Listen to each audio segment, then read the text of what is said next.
awal malam. Habis apa? Habis maghrib, ba'diyah, salat 6 rakaat. Sebab dengan salat apa? Awabin. Orang yang salat 6 rakaat setelah maghrib maka seakan-akan dia maka pahalanya mengimbangi ibadah 12 tahun. Demikian pula kalau orang habis isya, yang terbaik witir itu apa?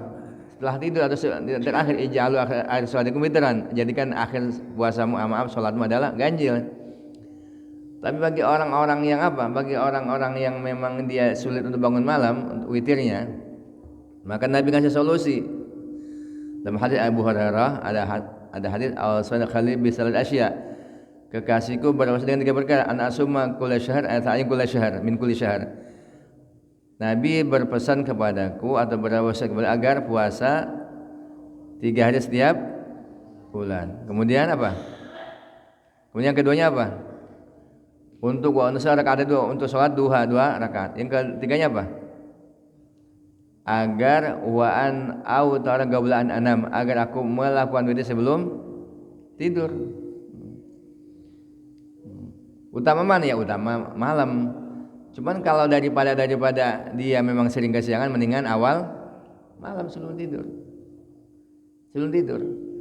Bagi orang yang sudah terlatih, tidak pernah terlewat bangun malam, bagus akhir malam. Karena redaksinya apa? Ij'alu akhir sholatikum wit, jadikanlah perintah. Jadikanlah akhir sholat adalah ganjil. Kalau witir sebelum tidur, ini pesan Nabi kepada Abu Hurairah. Oh ya Abu Hurairah atau Nabi bersama aku agar witir sebelum tidur untuk sholat duha, kemudian untuk witir sebelum apa? Untuk puasa 3 hari setiap bulan. Jadi tadi kembali bahwasanya apa? Seutama-utama sholat setelah Ramadan, setelah yang fardu adalah sholat malam. Yang keduanya adalah seutama-utama puasa setelah Ramadan adalah bulan yang dimuliakan atau bulan Ashurul Hurum. Rajab, Syawal, Dzulhijjah sama Muharram. Jadi artinya apa? Jadi kalau seandainya ada orang puasa dari tanggal 1 sampai tanggal 9 itu terkurung dengan hadis ini. Terkurung dengan hadis apa? Seutama-utama puasa setelah Ramadan adalah puasa bulan yang dimuliakan. Bulan-bulan yang dimuliakan. Kemudian yang keduanya adalah terkurung juga dengan hadis ini. Tidak ada hari yang beramal soleh di dalamnya yang lebih dicintai oleh Allah daripada amal soleh di hari-hari ini, yaitu hari-hari awal Dzulhijjah. Bahkan ketika sahabat tentang kepada Rasul tentang bayar dengan jihad, kata Nabi, jihad juga tetap beramal soleh di bulan ini lebih daripada jihad, kecuali orang yang keluar dengan dirinya, dengan hartanya nggak balik lagi. Nah, itu ada nggak? Ya ada. Siapa sahabat Nabi? Nabi hijrah ke Madinah balik lagi nggak? Enggak. Walaupun kalau untuk umroh, untuk haji termasuk juga untuk futuh Mekah, ekspansi penaklukan Mekah. Setelah itu balik lagi ke Madinah, wafat di Madinah. Abu Bakar, Umar, Utsman, Ali, semua lahir di Mekah, meninggal di Madinah kecuali Imam Ali di Kufah. Sahabat muhajirin secara keseluruhan rata-rata meninggalnya di Madinah ataupun di tempat yang lain. Yang jelas dari 124 sahabat Nabi dan sahabiah yang makamnya di sekitar Mekah Madinah itu hanya 10.000 orang. Bermana apa? 114.000 sahabat Nabi meninggal bukan di kampung halamannya.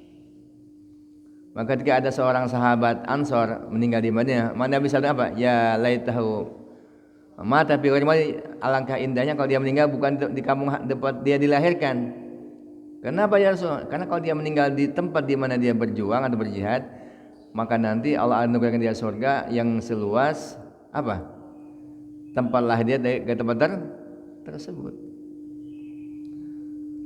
Maka rahimakumullah. Jadi apa? Maka kesempatan emas ini. Sekarang kita mau amal apa nih? Haji, Sudah atau nunggu antrian? Atau udah nggak, bukan nggak pede ya, aduh kalau daftar sekarang 20 tahun nyampe nggak ya, kan itu kan misalnya. Peluang kedua apa? Udhiyah. Kemarin udah jelaskan tentang fikihnya, orang yang punya kelapangan, kelebihan untuk keperluan diri keluarganya di hari 10, 11, 12, 13 ayam tasyrik atau Dzulhijjah, maka dia sunnah muakkad untuk berkurban. Maka ada sebagian ulama mengatakan wajib. Hanafi itu udah mazhab Hanafi. Iya. Jumhur Syafi'i, Hanafi, MA Syafi'i, Maliki, Hambali sunnah muakkad. Sunnah muakkad. Gimana kalau ada orang satu keluarga satu? Ya boleh. Gimana kalau orang menentukan untuk korban sendiri? Ayo juga boleh. Ada hadis ada. Nabi bersabda kepada Siti Fatimah radhiyallahu anha, apa itu? Ya Fatimatu gumi liud hayyatik, wahai Fatimah, berdirilah kamu atau bangunlah kamu untuk menyaksikan penyembelihan hewan kurban. Bermana apa coba ya? Bermana. Ini perintah Nabi kepada putrinya. Kamu bangun, kamu saksikan tuh penyembelihan hewan kurban. Bermana apa? Berarti Nabi ketika nyembelih hewan korban itu dikhususkan buat Fatimah. Adapun bahwasanya ada hadis yang mengatakan bahwasanya korban satu kali cukup, ya betul juga. Namanya sunnah kifayah dalam istilah ilmu fikih. Tapi Nabi juga nyembelih satu hewan korban untuk umatnya. Karena Nabi Rasul juga kepala negara. Jadi artinya apa? Beliau motong juga hewan korban di samping untuk dirinya, juga pahalanya dia hadiahkan buat umatnya. Kalau ada pemimpin sekarang mau begini ya boleh gitu. Di samping dia motong atas korban untuk dia, juga dia motong buat siapa? Buat umatnya yang belum ada kelapangan untuk berkorban. Untuk berkorban. Ada min Muhammad wa ali baiti, ini adalah korban untuk Nabi Muhammad dan keluarganya. Sunnah seperti itu. Untuk apa? Tapi kalau seandainya misalkan ada orang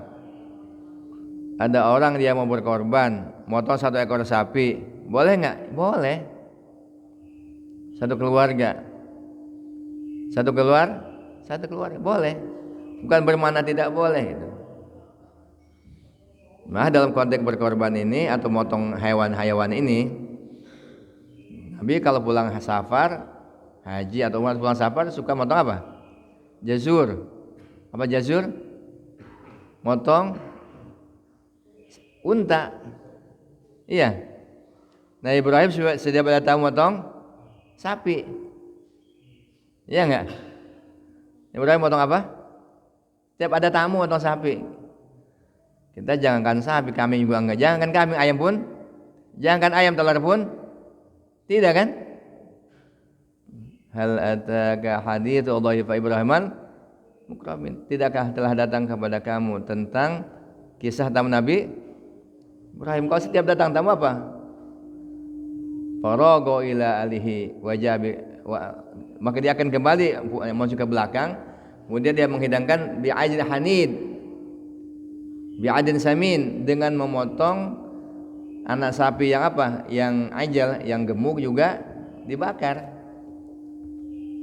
Kalau kita gimana? Tamu siapapun ya jarang gitu. Ya mungkin kalau maka apa? Maka konteksnya apa? Di bulan ini yang ada kelapangan kita hendaklah motong hewan kurban. Itu kan tanggal 10, 11, 12, 13. Gimana kalau sebelum tanggal 10? Amal soleh apa yang paling utama? Yaitu bisa puasa, baca Quran, zikir, tasbih, sholawat, istighfar, sedekah. Iya, atau i'tikaf, atau silaturahmi. Yang jelas bentuk amal soleh apapun yang dikerjakan di hari-hari awal bulan Dzulhijjah memiliki keutamaan yang istimewa, memiliki keutamaan, sangat dicintai oleh Allah Subhanahu wa taala. Terlebih-lebih di bulan di tanggal 9 bulan ini disebut dengan apa? Puasa Arafah. Su'ila Rasulullah sallallahu alaihi wasallam an shaumi yaumi Arafah, gal yukaffiru as-sanata al-madiyah wal bagiyah. Dari Abu Qatadah radhiyallahu anhu beliau berkata, telah ditanya Rasulullah sallallahu alaihi wasallam tentang puasa hari Arafah. Maka beliau menjawab, puasa Arafah menghapuskan dosa 1 tahun yang lalu dan dosa 1 tahun yang akan datang. Bayangkan, puasa 1 hari hanya 12 jam atau 13 jam lebih kurang, 13 jam setengah ya. Jam 4.30 udah imsak ya. 1 jam setengah, jam 6 sampai jam 6 sore 13 jam setengah kita berpuasa, maka itu bisa menghapuskan dosa 2 tahun. Setahun yang lalu mundur, setahun yang akan datang. Untung apa dia? Sangat untung. Artinya semalas-malasnya kita. Semalas-malasnya kita. Senin Kamis tidak. Ayyamul Bid juga tidak. Hari 6 hari Ramadan juga tidak juga. 6 hari Syawal maaf. Misalnya, ya. Maka semalas-malasnya kita usahakan hendaklah kita puasa pada hari Arafah. Kenapa? Yukaffiru as-sanatal madiyah wal bagiyah. Dia melebur dosa tahun lalu dan tahun yang akan datang. Apa itu puasa Arafah? Puasa tanggal 9 pada bulan Dzulhijjah. Untung. Juga ada hadis Nabi yang akan datang lain juga dari Ibnu Abbas, anna Rasulullah sallallahu alaihi wasallam shoma yaum Asyura wa amar bisyami. Rasulullah berpuasa di hari Asyura dan memerintahkan berpuasa di hari itu. Nabi puasa dan beliau perintahkan sahabat untuk berpuasa di hari Asyura. Ada asbabun wurudnya. Nanti dijelaskan. Kemudian kalau dari Abu Qatadah Nabi ditanya tentang puasa Asyura, maka ada jawab beliau, yukaffiru as-sanatal madiyah. Dia bisa melebur, menghapuskan dosa 1 tahun. Bagaimana dengan puasa Tasu'a tanggal 9? Nabi misalkan, lain bagitu ila gabilin la sumanna at-tasi'a. Lain bagitu ila qabil la sumanna at-tasi'a. Bila aku hidup sampai tahun depan, aku benar-benar akan berpuasa pada hari ke-9 di bulan Muharram. Kenapa demikian? Nabi datang ke Madinah waktu hijrah. Beliau dapati orang-orang Madinah, maksud orang-orang Yahudi Madinah sedang berpuasa. Kenapa kalian puasa Asyura? Maka dia menjawab, hari itu di mana hari Allah Ta'ala telah menyelamatkan Nabi Musa dan kaumnya dan menenggelamkan Firaun dan tentaranya. Ada hari kemenangan, memperingati hari kemenangan yang Allah berikan kepada Nabi Musa dan kaumnya, Bani Israel. Allah telah menenggelamkan makhluk musuhnya, yaitu Firaun dan tentaranya. Apa sabda Nabi? Nahanu ahku minkum bi Musa. Saya lebih berhak berpuasa, saya berhak kepada Musa atas kalian. Artinya apa? Untuk memperingati hari itu, maka Nabi juga mencontohkan, mengajarkan puasa bulan tanggal 10 bulan Asyura atau bulan Muharram. Kemudian agar beda dengan orang-orang Yahudi, maka apa? Maka kemudian Nabi sabdakan, kalau saya hidup sampai tahun depan, saya akan puasa pada bulan tanggal 9 bulan Muharram, disebut dengan puasa Tasu'a. Fadilahnya orang-orang puasa Asyura, dia melebur dan menghapuskan dosa 1 tahun. Kalau Arafah menghapuskan dosa berapa lama? 2 tahun. Setahun yang lalu, setahun yang akan datang. Asyura menghapuskan dosa 1 tahun. Kembali saya tekankan, Kalau hari-hari yang lain kita tidak sempat berpuasa, setidak-tidaknya tanggal 10 Muharram kita berpuasa. Ya tanggal 10. Bagus tahu dengan Tasu'a. Dengan Tasu'a. Atau tanggal 9 bulan Muharram. Apa hadis? Ada hadisnya. Hadis riwayat Imam Muslim. Lain bagi itu ila gabilin la summan natasi'a. Kalau saya hidup sampai tahun akan datang, pasti saya akan berpuasa pada tanggal 9 bulan Muharram. Wah sekalian, artinya apa? Kita jangan terpengaruh dengan yang ada hadis sahihnya itu tanggal 10, tanggal 9 atau hari Arafah 8, 7, 6 itu enggak ada hadisnya. Enggak ada. Hadis tidak spesifiknya tidak ada. Walaupun katakanlah ada tapi dhaif misalnya kan. Tapi yang hadis yang sahih yang menceritakan keutamaan beramal sholat di bulan itu ada gitu. Apa? Ya ini hadisnya.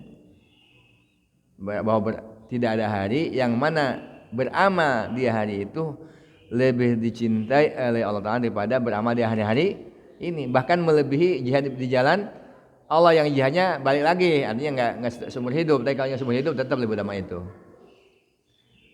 Cuman ya itu jihad seumur hidup tidak. Kadang-kadang sambil pulang pergi juga tidak. Setidak-tidaknya kita beramal sholat di bulan-bulan apa di awal 10 hari bulan Dzulhijjah ini. Bukan siapa tahu. Kalau di hari-hari kita banyak beramal sholat nih, banyak sholawat, banyak istighfar, ya, banyak tasbih, apalagi puasa. Orang berpuasa kan doa makbul. Ternyata pada tanggal 10-nya kita dapat kelapangan rezeki. Tiba-tiba rumah yang di Priuk laku gitu loh. Rumah yang di Priuk laku. Dapat warisan, cuma enggak dijual-jual, enggak susah dijualnya. Misalnya, berarti lapang kan? Bisa korban. Allahu Akbar. Mau sekalian seperti itu. Sehingga kita ada kelapangan. Tanggal 10 belum ada. Ternyata tanggal 11 punyanya. Boleh. Tanggal 11 juga belum ada. Tanggal 12 boleh. Tanggal 13 malah kalau tanggal 11, 12 harga udah normal lagi. Karena kan lagi naik-naik ini. Kenapa? Ya orang banyak. Yang banyaknya apa? Yang nyembelih kan? Yang nyembelih, banyak yang beli maaf buat korban.